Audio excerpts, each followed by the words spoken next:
प्रिय भक्तों, माता लक्ष्मी की कृपा से धन, समृद्धि और ऐश्वर्य प्राप्त होता है। शास्त्रों में कहा गया है कि माता लक्ष्मी की कृपा जिस घर पर होती है वहाँ धन, ऐश्वर्य और सुख समृद्धि का वास होता है। यदि आप भी चाहते हैं कि आपके जीवन में कभी धन की कमी ना हो तो आज हम आपको एक अद्भुत चमत्कारी मंत्र बताने जा रहे हैं। इसे सिर्फ 108 बार जाप करने से अचानक धन लाभ होता है, रुका हुआ पैसा वापस आता है, घर में सुख, शांति और बरकत बनी रहती है। माँ लक्ष्मी की कृपा से भाग्य चमक उठता है। अखंड धन संपत्ति पाने के लिए इस वीडियो को प्रेम पूर्वक लाइक कर दीजिए और चैनल को सब्सक्राइब कर दीजिए और कमेंट बॉक्स में जय माँ लक्ष्मी अवश्य लिख दीजिए। तो चलिए भक्तों, मंत्र का जाप करना प्रारंभ करते हैं। ओम ह्रीं श्रीं महालक्ष्म्यै नमः। दन्तं मे देहि द्रव्यः स्वाहा। ओम ह्रीं श्रीं महालक्ष्म्यै नमः। दन्तं मे देहि द्रव्यः स्वाहा। ओम ह्रीं श्रीं महालक्ष्म्यै नमः। दन्तं मे देहि द्रव्यः स्वाहा। ओम ह्रीं श्रीं महालक्ष्म्यै नमः। दन्तं मे देहि द्रव्यः स्वाहा। ओम ह्रीं श्रीं महालक्ष्म्यै नमः। दन्तं मे देहि द्रव्यः स्वाहा। ओम ह्रीं श्रीं महालक्ष्म्यै नमः। दन्तं मे देहि द्रव्यः स्वाहा। ओम ह्रीं श्रीं महालक्ष्म्यै नमः। दन्तं मे देहि द्रव्यः स्वाहा। ओम ह्रीं श्रीं महालक्ष्म्यै नमः। दन्तं मे देहि द्रव्यः स्वाहा। ओम ह्रीं श्रीं महालक्ष्म्यै नमः। दन्तं मे देहि द्रव्यः स्वाहा। ओम ह्रीं श्रीं महालक्ष्म्यै नमः। दन्तं मे देहि द्रव्यः स्वाहा। ओम ह्रीं श्रीं महालक्ष्म्यै नमः। दन्तं मे देहि द्रव्यः स्वाहा। ओम ह्रीं श्रीं महालक्ष्म्यै नमः। दन्तं मे देहि द्रव्यः स्वाहा। ओम ह्रीं श्रीं महालक्ष्म्यै नमः। दन्तं मे देहि द्रव्यः स्वाहा। ओम ह्रीं महालक्ष्म्यै नमः। दन्तं मे देहि द्रव्यः स्वाहा। ॐ ह्रीं श्रीं महालक्ष्म्यै नमः। दन्तं मे देहि द्रव्यः स्वाहा। ॐ ह्रीं श्रीं महालक्ष्म्यै नमः। दन्तं मे देहि द्रव्यः स्वाहा। ॐ ह्रीं श्रीं महालक्ष्म्यै नमः। दन्तं मे देहि द्रव्यः स्वाहा। ॐ ह्रीं श्रीं महालक्ष्म्यै नमः। दन्तं मे देहि द्रव्यः स्वाहा। ॐ ह्रीं श्रीं महालक्ष्म्यै नमः। दन्तं मे देहि द्रव्यः स्वाहा। ॐ ह्रीं श्रीं महालक्ष्म्यै नमः। दन्तं मे देहि द्रव्यः स्वाहा। ॐ ह्रीं श्रीं महालक्ष्म्यै नमः।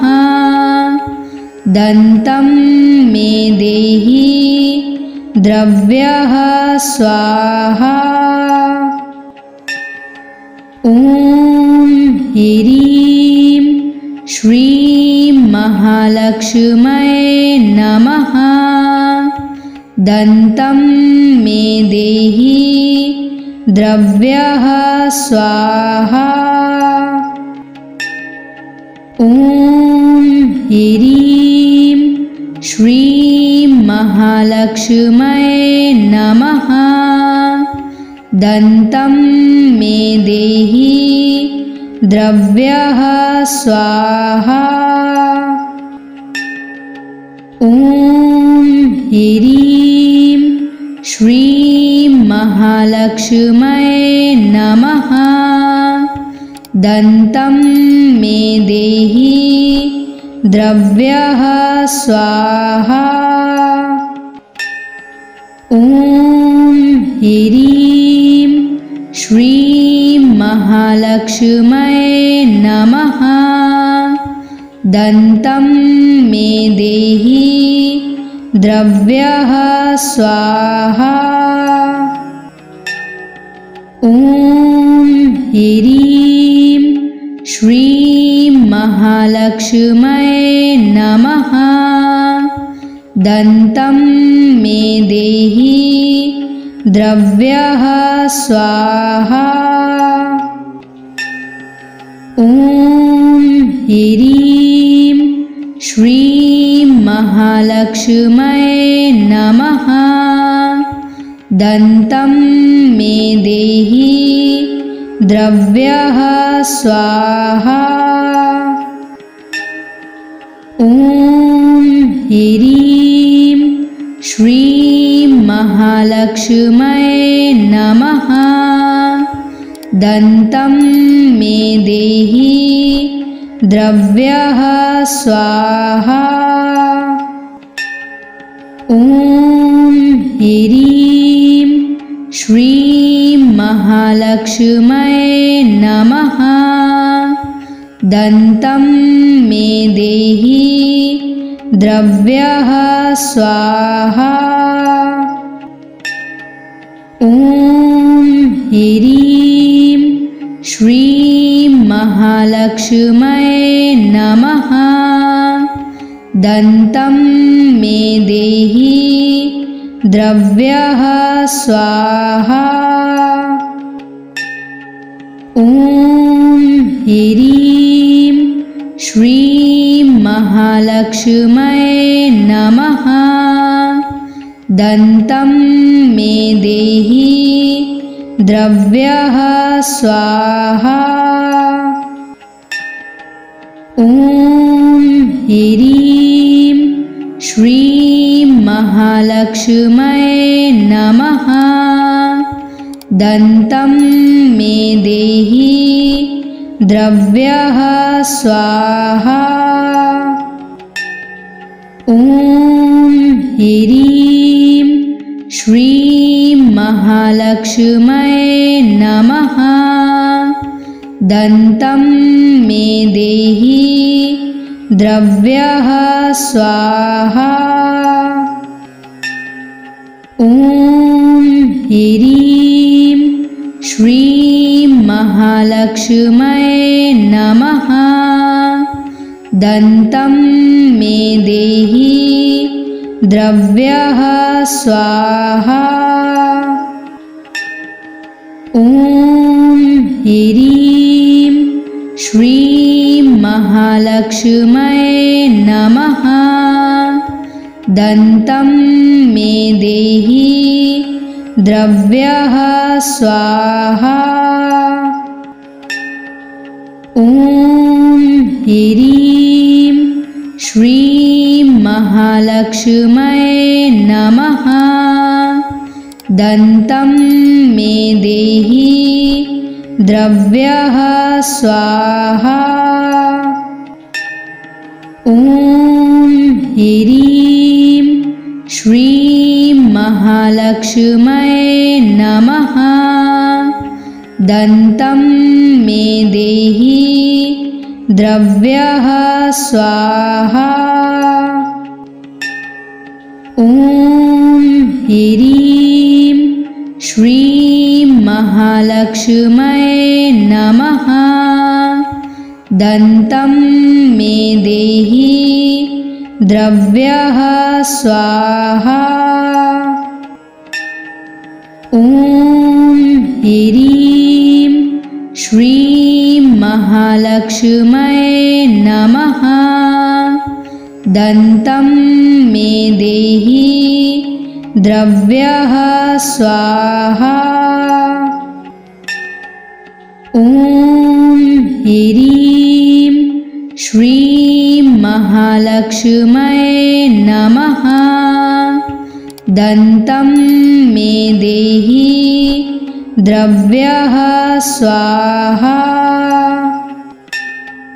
ॐ ह्रीं श्रीं महालक्ष्म्यै नमः। दन्तं मे देहि द्रव्यः स्वाहा।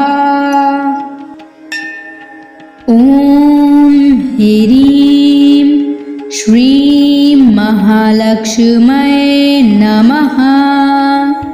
दन्तं मे देहि द्रव्यः स्वाहा। ॐ ह्रीं श्रीं महालक्ष्म्यै नमः। दन्तं मे देहि द्रव्यः स्वाहा। ॐ ह्रीं श्रीं महालक्ष्म्यै नमः। दन्तं मे देहि द्रव्यः स्वाहा। ॐ ह्रीं श्रीं महालक्ष्म्यै नमः। दन्तं मे देहि द्रव्यः स्वाहा। ॐ ह्रीं श्रीं महालक्ष्म्यै नमः। दन्तं मे देहि द्रव्यः स्वाहा। ॐ ह्रीं श्रीं महालक्ष्म्यै नमः। दन्तं मे देहि द्रव्यः स्वाहा। ॐ ह्रीं श्रीं महालक्ष्म्यै नमः। दन्तं मे देहि द्रव्यः स्वाहा। ॐ ह्रीं श्रीं महालक्ष्म्यै नमः। दन्तं मे देहि द्रव्यः स्वाहा। ॐ ह्रीं श्रीं महालक्ष्म्यै नमः। दन्तं मे देहि द्रव्यः स्वाहा। ॐ ह्रीं श्रीं महालक्ष्म्यै नमः। दन्तं मे देहि द्रव्यः स्वाहा। ॐ ह्रीं श्रीं महालक्ष्म्यै नमः। दन्तं मे देहि द्रव्यः स्वाहा। ॐ ह्रीं श्रीं महालक्ष्म्यै नमः। दन्तं मे देहि द्रव्यः स्वाहा। ॐ ह्रीं श्रीं महालक्ष्म्यै नमः। दन्तं मे देहि द्रव्यः स्वाहा। ॐ ह्रीं श्रीं महालक्ष्म्यै नमः। दन्तं मे देहि द्रव्यः स्वाहा। ॐ ह्रीं श्रीं महालक्ष्म्यै नमः। दन्तं मे देहि द्रव्यः स्वाहा। ॐ ह्रीं श्रीं महालक्ष्म्यै नमः। दन्तं मे देहि द्रव्यः स्वाहा।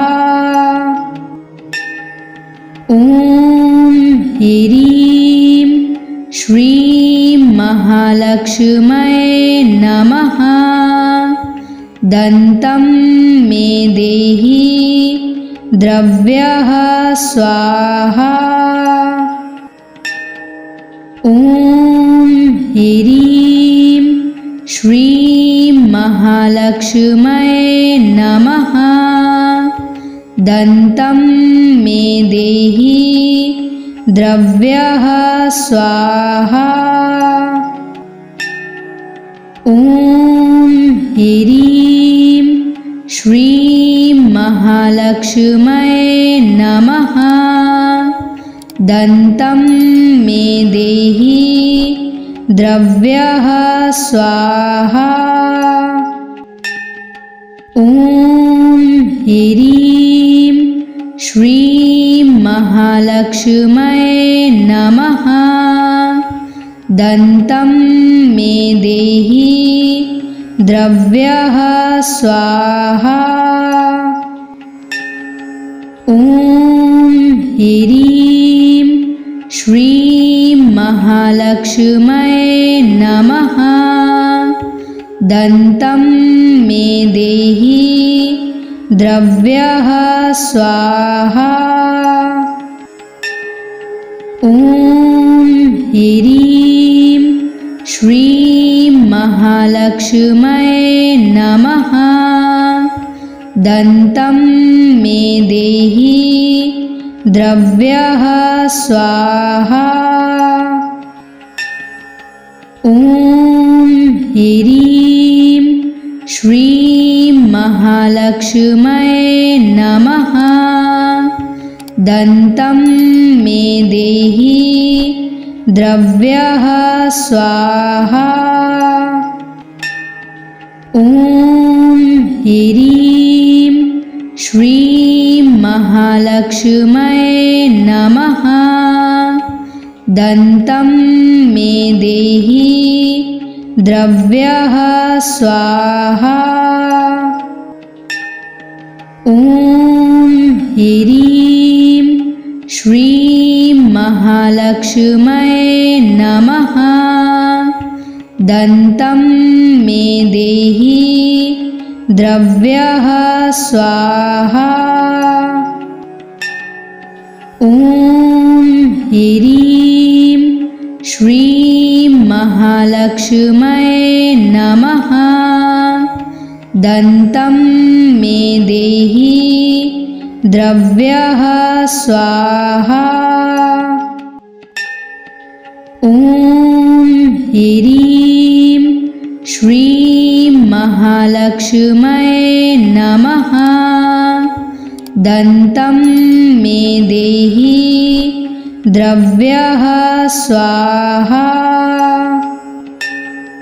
ॐ ह्रीं श्रीं महालक्ष्म्यै नमः।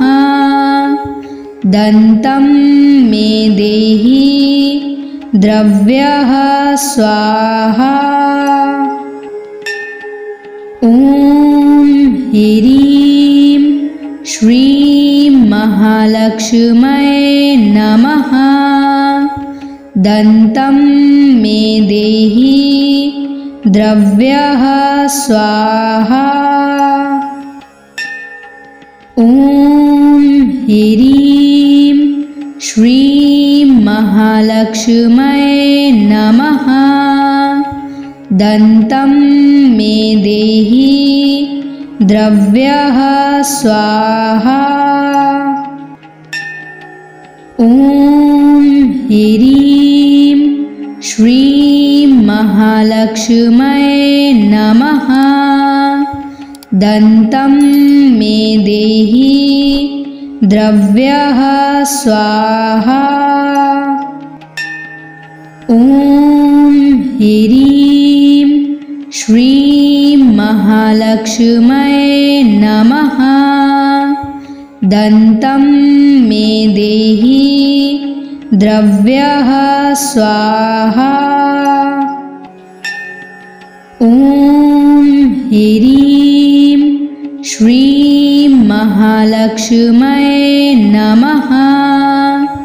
दन्तं मे देहि द्रव्यः स्वाहा। ॐ ह्रीं श्रीं महालक्ष्म्यै नमः। दन्तं मे देहि द्रव्यः स्वाहा। ॐ ह्रीं श्रीं महालक्ष्म्यै नमः। दन्तं मे देहि द्रव्यः स्वाहा। ॐ ह्रीं श्रीं महालक्ष्म्यै नमः। दन्तं मे देहि द्रव्यः स्वाहा।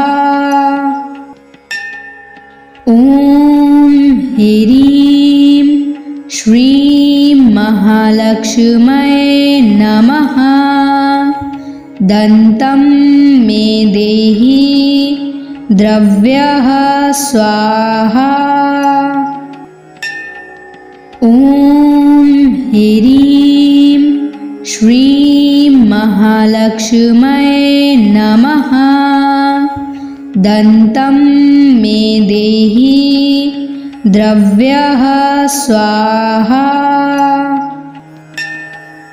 ॐ ह्रीं श्रीं महालक्ष्म्यै नमः। दन्तं मे देहि द्रव्यः स्वाहा। ॐ ह्रीं श्रीं महालक्ष्म्यै नमः। दन्तं मे देहि द्रव्यः स्वाहा। ॐ ह्रीं श्रीं महालक्ष्म्यै नमः। दन्तं मे देहि द्रव्यः स्वाहा। ॐ ह्रीं श्रीं महालक्ष्म्यै नमः। दन्तं मे देहि द्रव्यः स्वाहा। ॐ ह्रीं श्रीं महालक्ष्म्यै नमः। दन्तं मे देहि द्रव्यः स्वाहा। ॐ ह्रीं श्रीं महालक्ष्म्यै नमः। दन्तं मे देहि द्रव्यः स्वाहा। ॐ ह्रीं श्रीं महालक्ष्म्यै नमः। दन्तं मे देहि द्रव्यः स्वाहा। ॐ ह्रीं श्रीं महालक्ष्म्यै नमः। दन्तं मे देहि द्रव्यः स्वाहा। ॐ ह्रीं श्रीं महालक्ष्म्यै नमः। दन्तं मे देहि द्रव्यः स्वाहा। ॐ ह्रीं श्रीं महालक्ष्म्यै नमः। दन्तं मे देहि द्रव्यः स्वाहा। ॐ ह्रीं श्रीं महालक्ष्म्यै नमः। दन्तं मे देहि द्रव्यः स्वाहा। ॐ ह्रीं श्रीं महालक्ष्म्यै नमः। दन्तं मे देहि द्रव्यः स्वाहा। ॐ ह्रीं श्रीं महालक्ष्म्यै नमः। दन्तं मे देहि द्रव्यः स्वाहा। ॐ ह्रीं श्रीं महालक्ष्म्यै नमः। दन्तं मे देहि द्रव्यः स्वाहा। ॐ ह्रीं श्रीं महालक्ष्म्यै नमः। दन्तं मे देहि द्रव्यः स्वाहा। ॐ ह्रीं श्रीं महालक्ष्म्यै नमः। दन्तं मे देहि द्रव्यः स्वाहा। ॐ ह्रीं श्रीं महालक्ष्म्यै महालक्ष्म्यै नमः। दन्तं मे देहि द्रव्यः स्वाहा। ॐ ह्रीं श्रीं महालक्ष्म्यै नमः। दन्तं मे देहि द्रव्यः स्वाहा। ॐ ह्रीं श्रीं महालक्ष्म्यै नमः। दन्तं मे देहि द्रव्यः स्वाहा। ॐ ह्रीं श्रीं महालक्ष्म्यै नमः। दन्तं मे देहि द्रव्यः स्वाहा। ॐ ह्रीं श्रीं महालक्ष्म्यै नमः। दन्तं मे देहि द्रव्यः स्वाहा। ॐ ह्रीं श्रीं महालक्ष्म्यै नमः। दन्तं मे देहि द्रव्यः स्वाहा। ॐ ह्रीं श्रीं महालक्ष्म्यै नमः। दन्तं मे देहि द्रव्यः स्वाहा। ॐ ह्रीं श्रीं महालक्ष्म्यै नमः। दन्तं मे देहि द्रव्यः स्वाहा। ॐ ह्रीं श्रीं महालक्ष्म्यै नमः। दन्तं मे देहि द्रव्यः स्वाहा। ॐ ह्रीं श्रीं महालक्ष्म्यै नमः। दन्तं मे देहि द्रव्यः स्वाहा। ॐ ह्रीं श्रीं महालक्ष्म्यै नमः। दन्तं मे देहि द्रव्यः स्वाहा।